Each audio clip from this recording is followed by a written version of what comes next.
வெளிநாட்டு ஈரானில் இருந்து நமக்கு எரிபொருள் வரவில்லை, டீசல் பெட்ரோல் வரவில்லை என்ற காரணம் காட்டி கடந்த ஒரு மாதத்திலே மட்டும் 5 முறை 6 முறை டீசல் விலையும் பெட்ரோல் விலையும் ஏறி பறக்கிற நிலைமை என்பது ஏற்பட்டிருக்கிறது.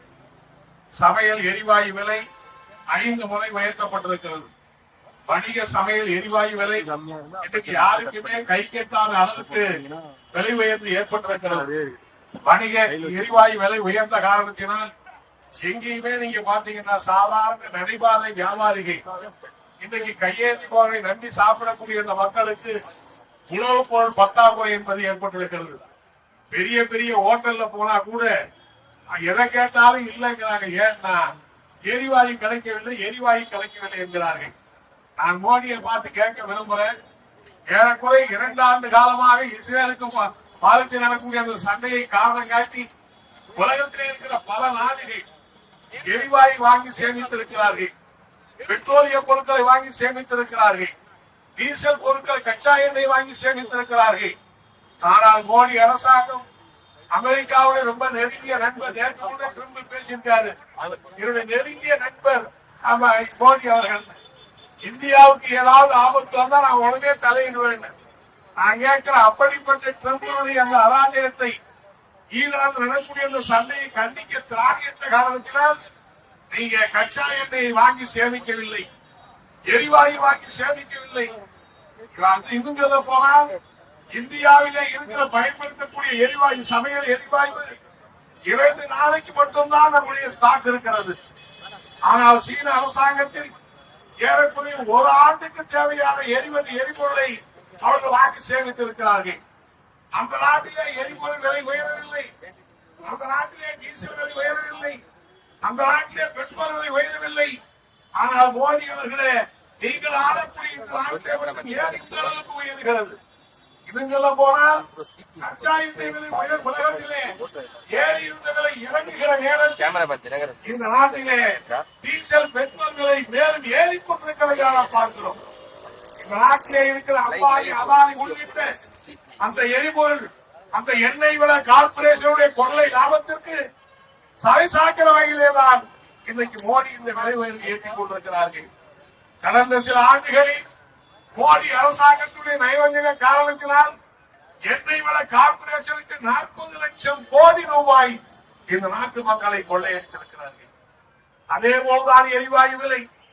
அது மட்டுமல்ல, இன்றைக்கு 200 ஆண்டு காலம் 150 ஆண்டு காலமாக போராடி பெற்ற தொழிலாளர்களுடைய உரிமைகள் சட்டங்களை எல்லாம் நீர்த்து போகக்கூடிய வகையில் தொழிற்சங்கம் அமைக்க முடியாது, தொழிலாளிகள் வேலை நிறுத்தம் அமைக்க முடியாது, தொழிலாளியாக இருக்கிறவர் நவீன அடிமையாக இருக்க வேண்டும் என்கிற அளவிலே இன்றைக்கு தொழிலாளர் சட்டங்களை எல்லாம் திருத்தி அதற்கான விதிமுறைகளையும் இன்றைக்கு அறிவித்து விட்டார்கள்.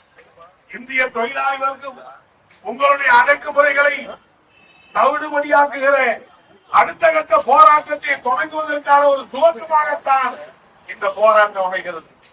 அதே போல கிராமப்புற வேலை விவசாய தொழிலாளிகளுக்கு 100 நாள் வேலை என்ற திட்டம் சிறப்பாக செயல்பட்டது. இந்தியாவிலே செயல்பட்ட வறுமை ஒழிப்பு திட்டங்களில் மிக சிறந்த திட்டம் என்று சர்வதேச அளவிலே பாராட்டப்பட்ட அந்த திட்டங்களை எல்லாம் ஒழித்து கட்டிவிட்டு அந்த திட்டத்துடைய பெயரை மாற்றி இன்னைக்கு அந்த திட்டத்தை நாசப்படுத்தி விட்டார்கள். மத்திய அரசு 100 ரூபாய் செலவழித்தால் 90 ரூபாய் மத்திய அரசு பணம் கொடுக்க, மாநில அரசு வெறும் 10 ரூபாய் தான் கொடுக்கும். ஆனால் இப்போது மோடி 100 ரூபாய் செலவழித்தால் நான் 60 ரூபாய் கொடுக்கிறேன், மாநிலங்கள் 40 ரூபாய் கொடுங்க, அப்பதான் இந்த திட்டத்தை செயல்படுத்த முடியும் என்கிறார்கள். இந்த ஓராண்டுக்கு தமிழ்நாடு அரசாங்கம் 5000 கோடி ரூபாய் ஒதுக்கினால்தான் அந்த 100 நாள் வேலை திட்டம் தமிழ்நாட்டில் செயல்படுத்த முடியும். ஒரு மாநில அரசு இவ்வளவு பெரிய தொகை எப்படி கொடுக்க முடியும் என்கிற கேள்வி இருக்கிறது. எனவே நாளைக்கு மோடி சொல்லுவார், பிஜேபிக்காக சொல்லுவார்கள், நாங்க செயல் திட்டத்தை செயல்படுத்த தயாரா இருக்கிறோம், இன்னைக்கு தமிழ்நாடு அரசு பணம் கொடுக்கவில்லை, ஆகவே இந்த திட்டம் பூட்டி மூடப்படுகிறது என்று சொல்வார்கள். எனவே இன்றைக்கு ஏழை எளிய மக்கள், உழைப்பாளிகள், தொழிலாளிகள் அவர்களுடைய வயிற்றில் அடிக்கக்கூடிய இந்த கொடுமையான காரியத்தை கண்டித்துதான் இந்த ஆர்ப்பாட்டம். தமிழகத்திலே ஆட்சி பொறுப்பை ஏற்றிருக்கிற மரியாதைக்குரிய ஜோசப் விஜய் அவர்களை மார்க்சிஸ்ட் கம்யூனிஸ்ட் கட்சியின் சார்பிலே நாங்கள் கேட்டுக்கொள்ள விரும்புகிறோம்.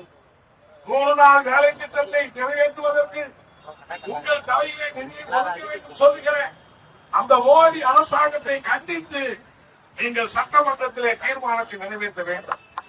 கடந்த ஆட்சியை கடந்த காலத்தை போல 90% நிதியை மோடிதான் கொடுக்க வேண்டும் என்று அந்த திட்டத்தை மத்திய அரசு நிறைவேற்ற வேண்டும் என்கிற தீர்மானத்தை நீங்கள் நிறைவேற்ற வேண்டும். அதே போல தொழிலாளர் உரிமைகளை பறிக்கக்கூடிய இந்த சட்டங்களை ஏற்கனவே கேரளத்திலே இருந்த பினராயி விஜயன் தலைமையிலே இருந்த இடதுசாரி அரசாங்கம் தைரியமாக அறிவித்தது. மோடியினுடைய அந்த தொழிலாளர் கோடு சட்டங்களை நாங்கள் நிறைவேற்ற மாட்டோம், அது கேரளத்தினுடைய துப்பை தொட்டிலே தூக்கி வீசுவோம் என்று அவர்கள் சொன்னார்கள். அதே போல தொழிலாளர் உரிமையை பறிக்கக்கூடிய இந்த சட்டங்களை நாங்கள் நிறைவேற்ற மாட்டோம் என்று தமிழக முதலமைச்சர் அவர்கள் சட்டமன்றத்திலே அறிவிக்க வேண்டும்.